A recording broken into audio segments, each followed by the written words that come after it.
I, I don't know how to address this one, or let's say title this one.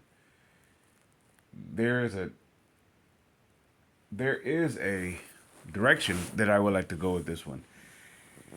It's going to be critical, and but it's nothing personal. Just as an opinion for the content makers, especially or particularly to the Detroit content makers. Let's say if that also that includes local media, you know, the circuit. I mean, I guess you could say the internet circuit, and the social media and all that stuff, and you know, what what opinions has become dealing with sports in the city of Detroit. Preferably, I'm going to target this towards two sports in particular: the Pistons and the Lions. With with my title, or I would say, it would with the title, it would be. It's based upon a contradiction, or it's based upon. I don't know. I really don't know how to. It's. I really don't know how to describe it. It's like a conundrum in a way, but at the same time, I get it.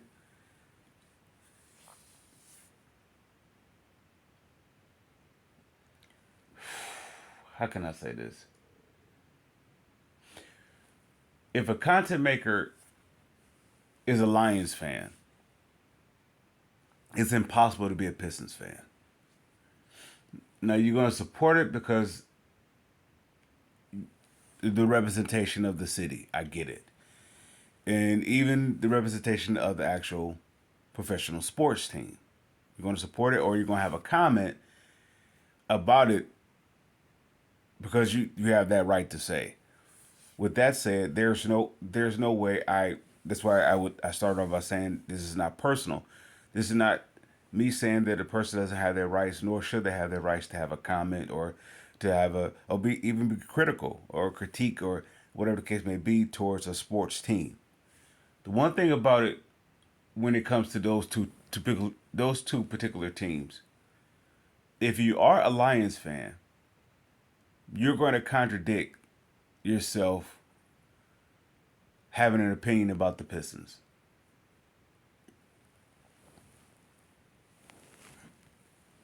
If you're a Pistons fan, you're pretty much just going to slight being a Lions fan.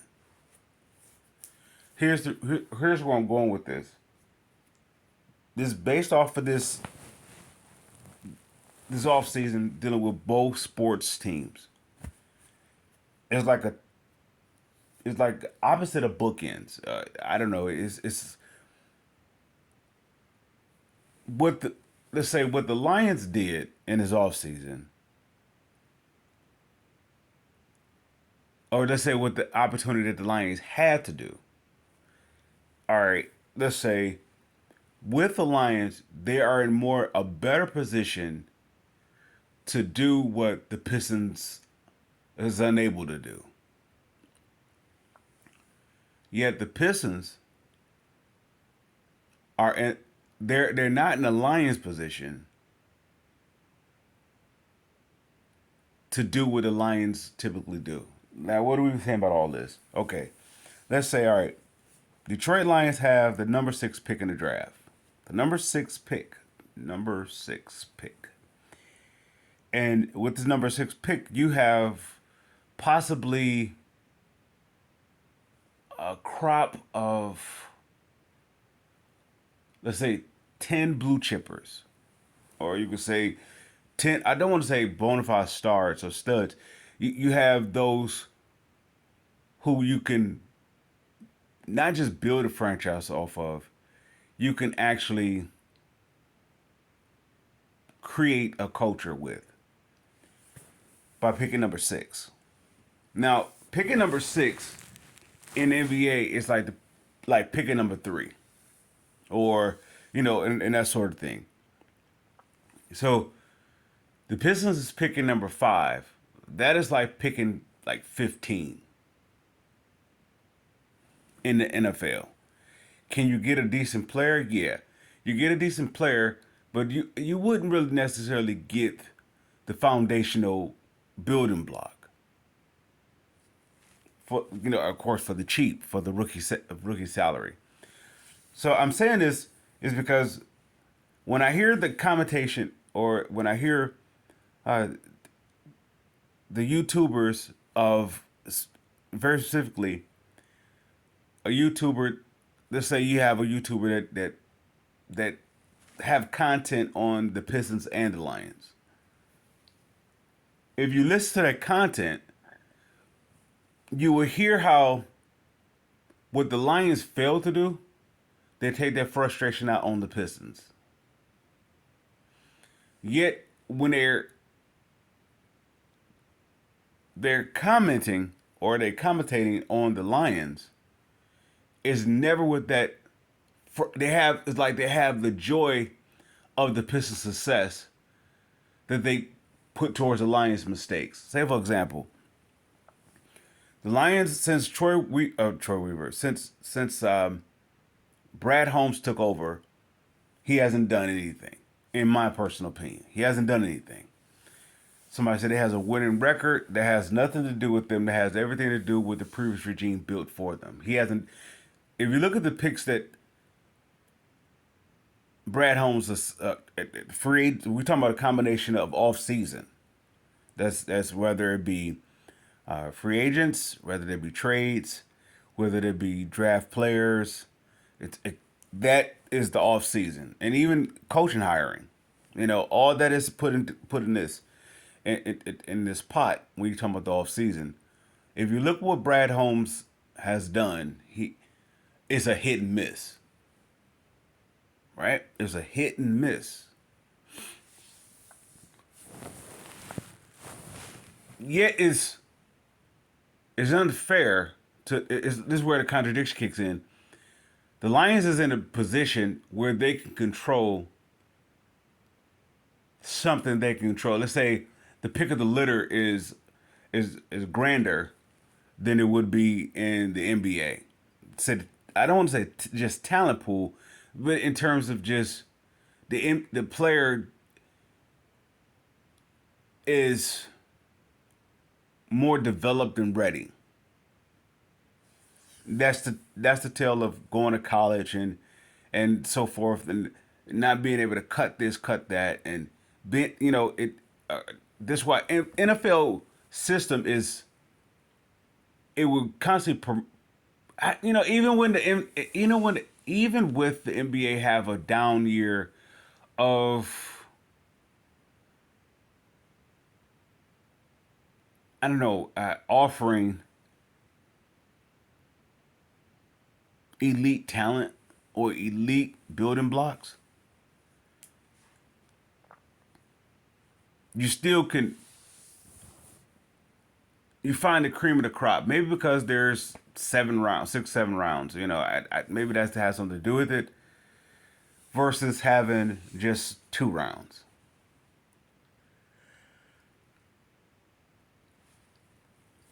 With that said, I recently heard a commentator.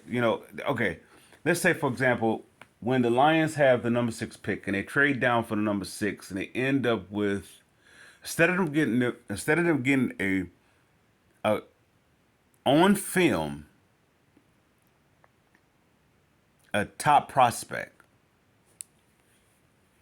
they trade that based upon character issues. Okay, business decision wise, I understand it. That prospect can cost them money. I can understand that. However, that prospect is a prospect that the fans would come see. They will pay to come see. So, in my opinion, the Lions dropped the ball on that. All right, okay. In comparison to what Troy Weaver has done, now Troy Weaver, we talking about in the off season, we talking about trades, drafting, and signing free agents. Now, in the Detroit market, is a statement that is said, or there is a claimer that is, I don't want to say is legitimate. You have to overpay talent to get here. Well, this is where both teams is pretty much in the same boat.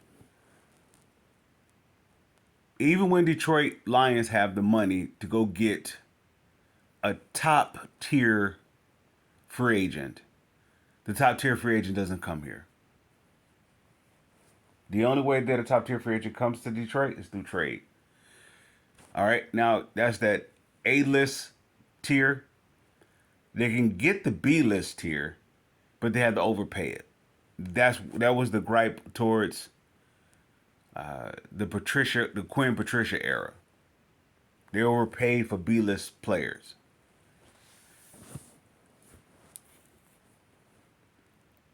Now that's that commentator that will smack around and push around what Quinn and Patricia did for bringing in B list players. They will commentate on what the Pistons did this offseason. Let's say, even if I didn't use Quinn and Patricia, let's use Brad Holmes. Brad Holmes brought in B to C list players this offseason.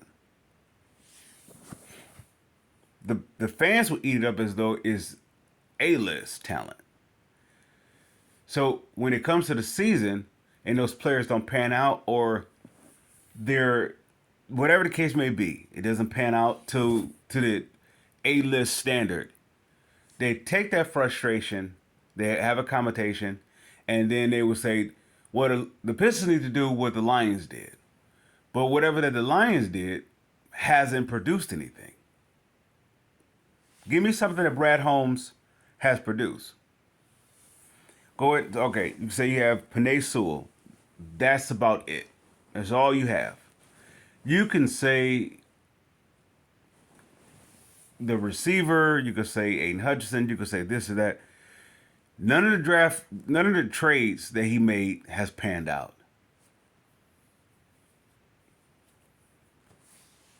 None of the trades has panned out.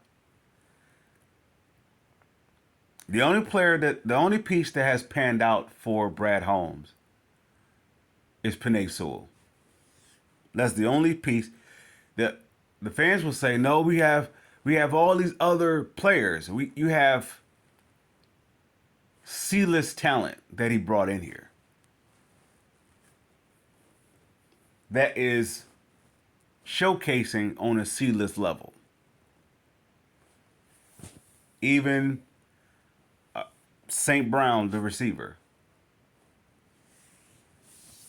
he's B-list. All right, he has the potential to be A-list, but he's not there yet. So, in other words, Brad Holmes haven't done anything. So that the commentator would say, well, the Lions hit a home run with their selections, and then they would commentate on the Pistons what Troy Weaver has done. All right, let's say Dan Campbell versus Monty Williams. Who has the track record? Monty Williams took his team to the NBA Finals. What did Dan Campbell do? Nothing. So they will say the Pistons messed up by overpaying Monty Williams, but they would cheer on Dan Campbell 9-8 season. Monty Williams took a team to the NBA Finals. Dwayne Casey developed a team to go to the NBA Finals. All right. Dan Campbell has done nothing, but they were supported because he won 9-8, 9-8, but didn't get into the playoffs, didn't win your division. They're supported, so they will have a competition about it, but they would trash one, and they were actually, I guess you could say, celebrate or, about the other. So the Pistons goes into this offseason and they do the reverse effect, or they're in a situation of the reverse effect of the Lions. The Pistons says we're not going to overpay for a B-list player, C-list player. All right, the fans wanted, say for example, Cam Johnson, but he has an injury history, and he's going to demand 100+ million. When the Lions do it, and it backfires, they shoot. They shoot that it's done. They go in saying the Lions have never done something like this before, and they applaud it. And then the moment that it doesn't work out, because everything is not in place, they shoot it. Now, say for example, if you combine what Patricia and Dan Campbell did, let's say if you had Dan Campbell coaching, no, I said Patricia, forgive me, I meant to say Bob Quinn. If you had Bob Quinn and Dan Campbell together, that's a masterpiece. Masterpiece. I question everything I question about Brad Holmes is what Bob Quinn was successful at. Everything I question about what Patricia about, is where Dan Campbell is successful. If you heard in my videos prior, I said that Dan Campbell is the matured version of Patricia. Yet, I'm going to say Bob Quinn is the mature version of Brad Holmes. Somebody say no, because they overpaid for B-list players. The Lions, speaking of the Lions, they overpaid for Collins and Harmon and Flowers. All those players would have worked up under Dan Campbell. Patricia wasn't ready to lead a team. Dan Campbell was. Maybe because Dan Campbell had a stint at it with I guess you could say taking over from Miami in a part-time head coaching position. Now, with that said, moving aside, let's flip it over to the Pistons. Now, the Pistons have a coach that is ready. They have a general manager that is ready. Now, how does it work? The Lions commentate that the Lions you have the Detroit media or Detroit circuit, or you could say the the Detroit sports team content makers. They're like a split half. They're half excitement and half bitterness. The excitement they put towards the team that is undeserving, and the bitterness they put towards the team that's undeserving. So they would say the Pistons, they had $30 million, and they go make a trade for Joe Harris, and they also, with the remaining of that, they bring in Monty Morris, and the content maker would say they blew it. They don't know what they're doing. When in fact, if they would say, well, they brought in B-list players or C-list players, but they got you a way to get from up under it, and also in the possibility that you can actually trade. They're valuable pieces that other teams can use, let's say contended teams, whatever, that you can get assets back in return. And on top of that, if push comes to shove, if you're forced to keep it, you only have it for 1 year where you get up under it. When going into the next crop, it is like a two-part thing where your team is actually developing so much so we can see what you have. And then if you want to go into free agency, you can build off of that, and you have the flexibility, or you could say the cap salary, or you can have you are in a cap situation where you can still do it the way that you have done it by absorbing contracts, or you can downright overpay. But I would say this, this is where the difference is, or this is where I'm really targeting towards the content makers. It's when you speak on both teams. The Lions, you're going to speak on the Lions first because their season comes first. And then when the Lions turns out disastrous, and 9-8 is disastrous because you didn't win your division and you didn't get into the playoffs. It's disastrous. It's a losing situation. You're gonna take that frustration out on what the moves that the Pistons make. Now, this is what makes the Pistons move so brilliant. Detroit was forced 2 years to get the number fifth pick. That's they didn't have no say of that. The NFL doesn't have a lottery, so the NFL is based upon if you lose, you get the best record. The Pistons lost, and they get the worst record. I mean, they get the worst prize. I mean, let me rephrase that. In the NFL, when you lose, you get the better talent. In the NBA, when you lose, you get the worst talent.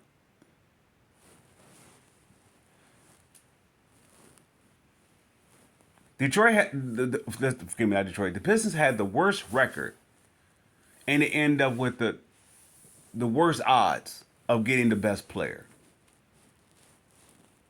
Now what did the Pistons do? They turned that into an identity. The Lions lose, and they have two shots at it, and they don't get the best player.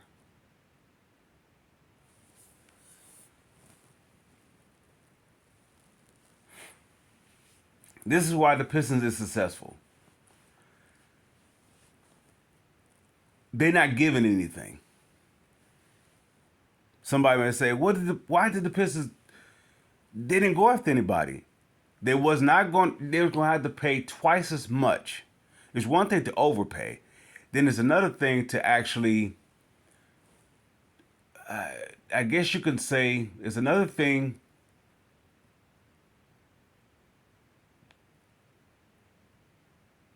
to restrict any movement flexibility for 5 years. That's what happened if they would have brought in Cam Johnson, or if they would overpay for Kyle Kuzma, or if they would overpay for any player. If you notice the players that the fans wanted the Pistons to bring in, and we're talking about the content makers, they went back to their old teams. Why? Because those players, they was going for the healthy bag. They was going for, okay, you're going to have to double pay me. That's why I'm leaving my current situation. If I go to your team, in other words, the team that I'm successful at, I'll leave them if there's a team that is unsuccessful that's willing to double the price. That's the type of player that's going to say, I'm going to give you maybe 50 to 80% effort. The only one that's going to get my full 100% is the team where I was successful at. So why would you bring that here? You wouldn't. So what Troy Weaver decided to do, we're going to go with our guys. My guys that I brought in here is going to bring me to the top. Now, once again saying this, to the Lions content makers, they would look at that as a loss. They brought in Joe Harris, they brought in Monty Morris, or they brought it, let's say in the previous year, they brought in the likes of, through the season, Wiseman, Bagley, Bojan, and they brought in Alec Burks. They brought in, these cast-offs, right? And they say their record is a losing record. You cannot believe the Pistons was a 17-win team. Cannot believe that. You cannot believe that. It's not even based upon talent. It's based upon what they were doing. They did what they wasn't able to do. They was putting themselves in a position to get better talent. Yet, by the restrictions of the NBA, they wasn't allowed to. The Lions didn't put themselves in a better position to get better talent. They traded it. That was the Rams pick at number 6. And what did they do? They don't get better. They got worse. and they was in control. You lose in the NFL, you have the very best pick of the litter. You can go at you get the cream of the crop.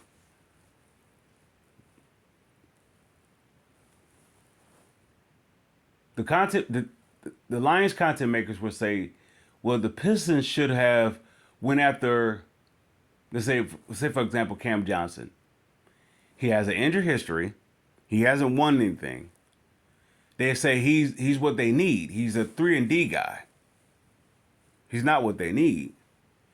They're looking at it from on the if he performs at 100% as he would be paid to do. They're looking at it from that perspective, but they're not taking into consideration that he's often injured.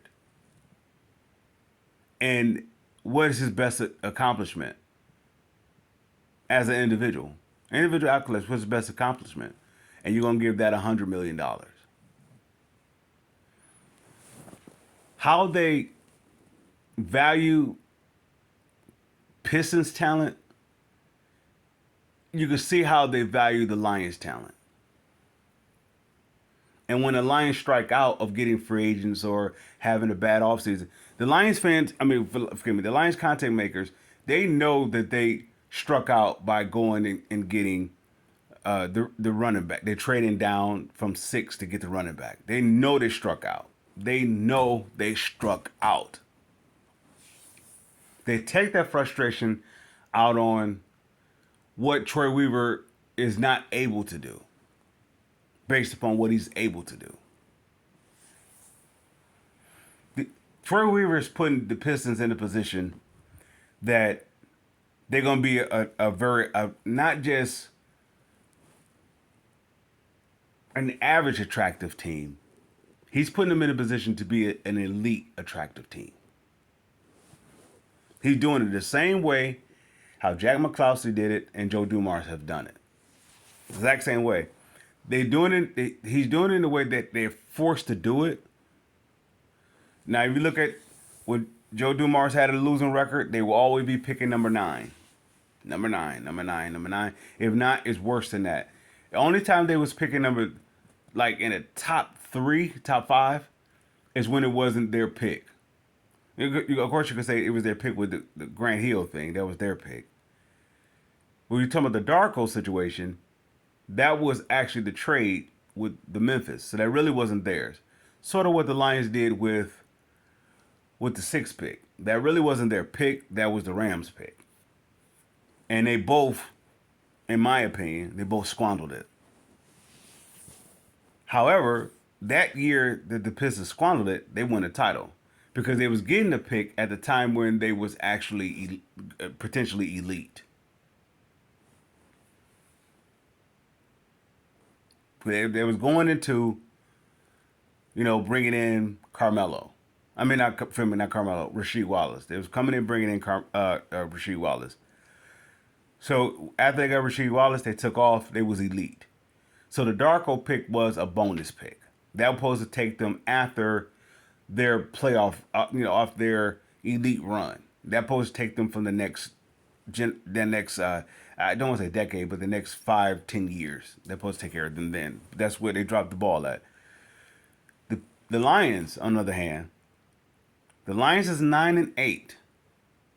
They don't get a player that's going to keep them in the contention for the next 5 to 10 years. They get a player that's going to keep them right where they are. The Pistons wasn't given that luxury.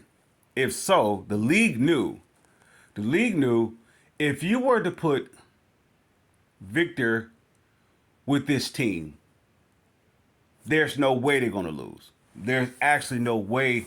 The NBA doesn't, they don't want to, can I say this? They don't want a smaller market to be the headliner. Unless that smaller market is having, let's say, overseas currency exchanged. So if that smaller market is a destination for international you know, I don't say, overseas money, then yeah, it's going to be a landing spot, such as what San Antonio Spurs are, that sort of thing. But if you're looking at the major teams, you're talking about New York, Miami, Chicago, maybe Los Angeles, they get all they get the cream of the crop because they are a bona fide place, regardless if the talent plans out or not. It won't be a bad look for the NBA. That's business. I get it. Yeah, for the smaller markets, such as the Pistons, or Indiana or something like that, they won't give them that type of luxury. Because if the players don't pan out, they will be bad for the NBA. I get it.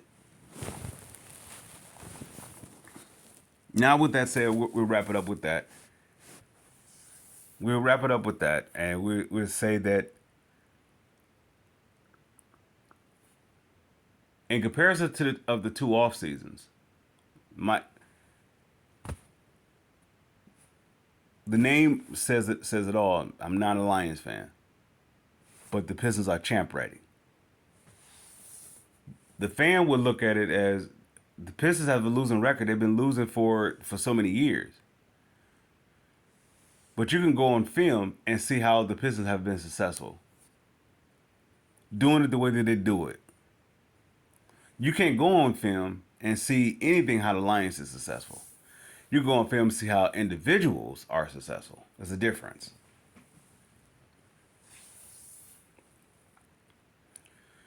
The Pistons Hall of Famers get them titles. Lions Hall of Famers get them what? If you want to talk about the 50s and the 60s, yeah, they got them titles. Other than that, what have they done? No titles. So I'm gonna say this. If I could, if it was possible, it almost should be a law. If you are a Lions fan and you're a content maker, you're a Lions fan, it almost should be a ban that not to be able to content on the Pistons. And if you are a Pistons fan, you almost should be banned not to be, the comment on the Lions. And in terms, it's very, I guess it very specifically at the time when the team that you're a fan of is actually at their worst. So me personally, I never looked at the Pistons at their worst because I seen them do it coming from the bottom to the top. And I don't mean, turning a record around. I mean, I seen them go from the bottom, being the worst team in the league, to being the very best team in the league. I seen it happen twice. That's why I will always support the Pistons. I seen it happen. Lions, I've seen them at the bottom so many decades, and I never seen them at the top. Never.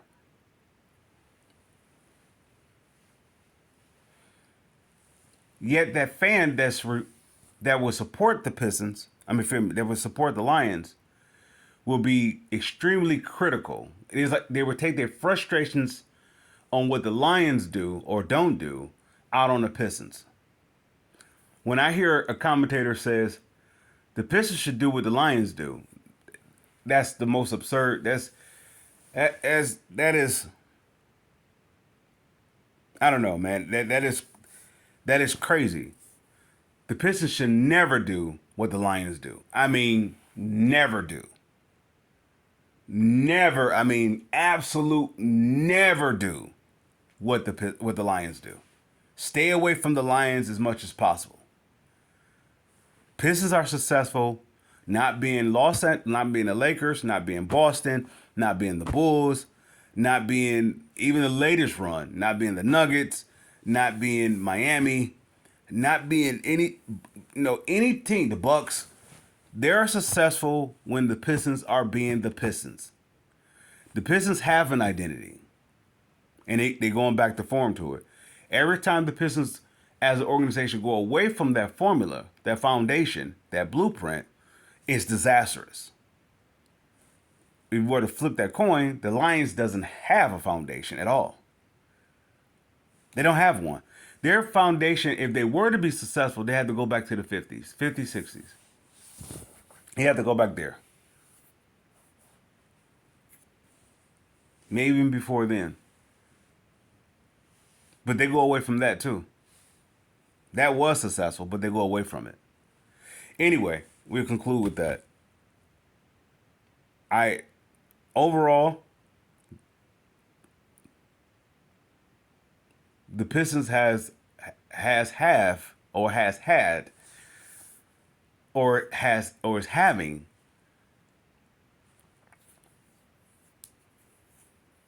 a legitimate, brilliant offseason. Since Troy Weaver has taken over, nothing he has done has failed. Nothing he has done has failed.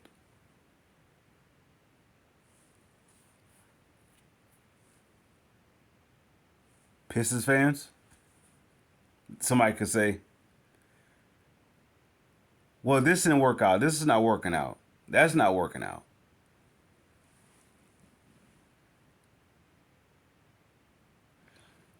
Somebody could say the steward, the Killian, he put himself in a position that they could be traded to get a bigger fish. Yet at the same time, let's say that's the worst scenario. That's the worst case scenario. The best case scenario that they actually over time they are developing, but he's not banking on them to develop. In comparison to the Lions banking on Aiden Hutchinson to take the next step forward. They're banking on they're not even banking on Penei Sewell taking the next step forward because they have four other offensive linemen that they can bank on. And to make the situation even more of an emphasis, why didn't the Lions solidify the offensive line? Instead of riding what someone did before them that they ridicule for doing. With that said, I salute.